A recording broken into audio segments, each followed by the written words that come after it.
সমতন নিজৰ জয়ৰ নিশ্চিত দিলে প্ৰাৰ্থী মনোৰঞ্জন তালুকদাৰে। লোকসভা নিৰ্বাচনৰ তৃতীয় পৰ্যায়ৰ ভোটগ্ৰহণলৈ মাজত মাত্ৰ কেইটামান দিন বাকী। প্ৰতিটো ৰাজনৈতিক দলে তুংগত তুলিছে নিৰ্বাচনী প্ৰচাৰ। কোনোপধ্যে পিছ পৰি ৰোৱা নাই ৩ নং বৰপেটা লোকসভা সমষ্টিৰ CPMৰ দলৰ মনোনীত প্ৰাৰ্থী মনোৰঞ্জন তালুকদাৰ। CPM দলৰ প্ৰাৰ্থী মনোৰঞ্জন তালুকদাৰে বৰপেটা লোকসভা সমষ্টিৰ চৌদিশে তুংগত তুলিছে প্ৰচাৰ অভিযান। ইখনৰ পিছত আনখন সভাত অংশ লৈছে CPM দলৰ মনোনীত প্ৰাৰ্থী মনোৰঞ্জন তালুকদাৰে।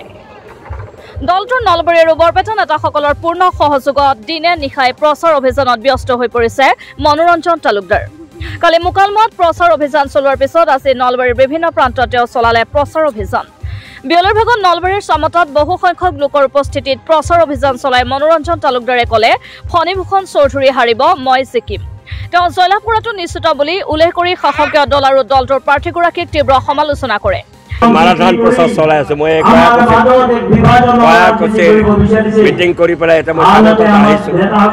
আমাৰ প্ৰচাৰ তুংগত চলি আছে আৰু আমি এইবাৰ টিকাৰ কাৰণে খেলিছো। আমি কৈ থাকিলে হ'ল যদি নাই মুখ্যমন্ত্ৰী এজনে হেলিকপ্টাৰ লৈ পেলাই ইতিমধ্যে 7খন মিটিং কৰিলে আৰু কেইখন কৰে কিয় ঘূৰি আছে?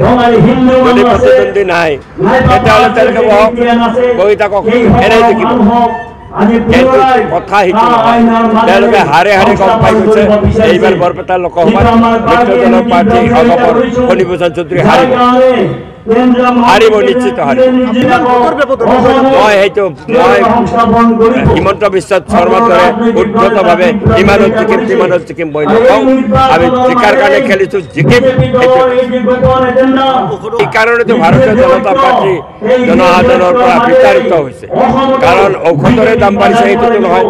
বজাৰত জুই লাগিছে, প্ৰতিপদ সামগ্ৰীৰ দাম বাঢ়িছে, চাউলৰ দাম বাঢ়িছে, দাইলৰ দাম বাঢ়িছে, মিঠাতেলৰ দাম হু বাঢ়িব ধৰিছে, কাপোৰৰ দাম বাঢ়িছে, ঔষধৰ দাম বাঢ়িছে। ঔষধৰ দামটো বাঢ়িবই, কাৰণ ইলেক্ট্ৰল বণ্ডৰ জৰিয়তে ঔষধ তৈয়াৰী কোম্পানীবিলাকৰ পৰা 1000 কোটি টকা যেতিয়া তেওঁলোকে ইলেক্ট্ৰল বণ্ডৰ জৰিয়তে চান্দা লৈছে, তেতিয়া ঔষধৰ দাম বঢ়াবলৈ বাধ্য।